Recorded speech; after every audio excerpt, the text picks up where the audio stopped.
தேர்தல் ஆணையம் கேட்டுக்கொண்டதற்கு இணங்க இன்னைக்கு எல்லாரோட ஊதியமும் உயர்த்தப்பட்டிருக்கிறது. இப்ப செய்தி வந்திருக்குது. தேர்தல் ஆணையமும் அவங்க வேலைக்கு ஏற்ற மாதிரி. ஆனா எந்த அரசு அலுவலரும் தேர்தல் ஆணையத்தின் வேலையை நிராகரிக்க முடியாது என்பது சட்டம். பீகாருடைய வெற்றி வந்து போலியானது சொல்றாங்களே, எப்படி பாக்குறீங்க?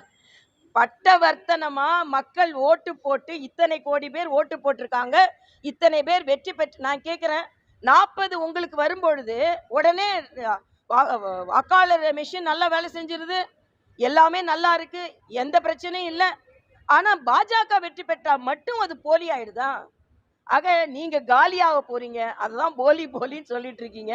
அதனால அங்க எஃப்ஐஆர் போலி, அங்க எஸ்ஐஆர் போலின்னு சொன்னீங்கன்னா இங்க எஸ்ஐஆர் உங்களை காலி பண்ண போகுது. அதுக்காக உடனே எஸ்ஐஆரை வச்சு வெற்றி பெறாங்கன்னு இல்லை, போலி வாக்காளர்களை வச்சு நீங்க வெற்றி பெற்றிருக்கீங்க. அந்த போலி வாக்காளர்களை நீக்கும் பொழுது அந்த வெற்றி போலியில் இருந்து உண்மையான வெற்றியாக வருகிறது என்பதான் எனது கருத்து.